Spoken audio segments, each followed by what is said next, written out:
Supremo Mayawati के बारे में जमकर अमर्यादित टिप्पणी की, वो भी भरी सभा में गृह मंत्री के बेटे व नोएडा विधायक पंकज सिंह के सामने, जिस पर अब सपा और बसपा दोनों हमलावर हैं। रिपोर्ट देखिए। बीजेपी विधायक साधना सिंह के विवादित बोल। मायावती के लिए साधना सिंह ने कहे अपशब्द। साधना सिंह के बयान पर बीएसपी का पलटवार। सतीश मिश्रा ने बीजेपी पर बोला हमला। सपा बीएसपी के गठबंधन से घबराई बीजेपी। अखिलेश यादव ने किया ट्वीट। बीजेपी नेता के अपशब्द घोर निंदनीय। ये बीजेपी की हताशा का प्रतीक। पिछले दिनों हुए सपा बसपा गठबंधन के बाद ऐसा लगता है जैसे भाजपा के नेताओं में बौखलाहट आ गई है। एक तरफ भाजपा के नेता इस गठबंधन को लेकर तमाम तरह की बयानबाजी कर रहे हैं, वहीं अब तो बयानबाजी में मर्यादा भी तार तार होने लगी है। मुगलसराय से भाजपा विधायक साधना सिंह अक्सर बेतुके बयानों के जरिए चर्चा में रहती हैं, और इस बार भाजपा की महिला विधायक ने बसपा सुप्रीमो मायावती के बारे में जमकर अमर्यादित टिप्पणी की, वो भी भरी सभा में गृह मंत्री के बेटे और नोएडा विधायक पंकज सिंह के सामने। बीजेपी की इस महिला विधायक ने न सिर्फ मायावती पर चीरहरण करने वालों से हाथ मिलाने का आरोप लगाया, बल्कि मायावती को किन्नर से बदतर भी बता दिया। अपने वर्चस्व को बचाने के लिए अपना अपमान को पी लिया, और अपने महिला का जब जिस दिन चीरहरण होगा, जिस दिन महिला का ब्लाउज फट जा, पेटीकोट फट जा, साड़ी फट जा, वो महिला अगर सत्ता के लिए आगे आती है, वो महिला नाम पे कलंकित है, उसको पूरे देश की महिला कलंकित मानती है। इस नाते कि हम लोगों को वो महिला कहने में भी संकोच लगता है कि वो तो किन्नर से भी ज्यादा बदतर है, क्योंकि वो नर है न महिला है। वहीं साधना के बयान के बाद सियासत गर्म हो गई है। सपा प्रमुख अखिलेश यादव पहले ही कह चुके हैं कि मायावती का अपमान सपा का अपमान होगा।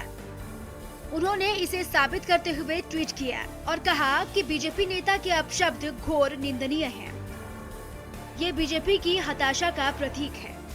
ये देश की महिलाओं का भी अपमान है। वहीं बयान पर सतीश चंद्र मिश्रा ने पलटवार करते हुए कहा कि बीजेपी नेता दिमागी संतुलन खो बैठे हैं। बीजेपी का यही स्तर है। उनका भाषण सुना और जो उन्होंने अल्फाज इस्तेमाल किए हैं और जिस तरह के शब्द उन्होंने हमारी पार्टी की सम्मानित राष्ट्रीय अध्यक्ष के बारे में इस्तेमाल किया है, वो बीजेपी का एक स्तर दिखाता है। ये दिख रहा है जो भाषा का इस्तेमाल हुआ है कि मानसिक स्तर इनका ख़त्म हो गया, गिर गया है। मेरी सलाह है कि आगरा और बरेली 2 जगह अस्पताल खुले हुए हैं, दोनों पागल खाने खुले हुए हैं, और इनको उसी जगह पर ले जा कर के भर्ती करा देना चाहिए और जब इनका इलाज वहां पर करना चाहिए।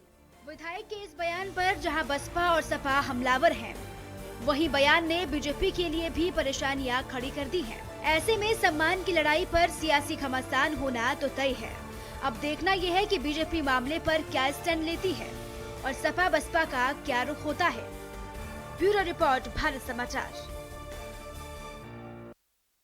देखिए, भारतीय जनता पार्टी के विधायक नेता समय समय पर इस प्रकार की जो भाषा को व्यक्त करते हैं, तो उससे बीजेपी की जो संस्कृति है, सोच है, जो मनुवादी है और सामंतवादी सोच है, वो उसको अव्यक्त करते हैं। हम ये देखना चाहते हैं, ये जो एक मानसिक संतुलन बिगड़ा हुआ है जिस व्यक्ति का, जिस विधायिका का, उसके साथ मोदी जी और भारतीय जनता पार्टी के पदाधिकारी, राष्ट्रीय स्तर के नेता लोग उसको आने वाले दिनों के अंदर क्या करते हैं। तो ये जो सामंती सोच के लोग हैं, जिनको पिछड़े और दलितों को अपमानित करने में बहुत गर्व महसूस होता है, उनको बहुत मजा आता है, तो मैं तो यही कहूँगा कि जब से सपा और बसपा का गठबंधन हुआ है, भारतीय जनता पार्टी के लोग पागल हो गए हैं।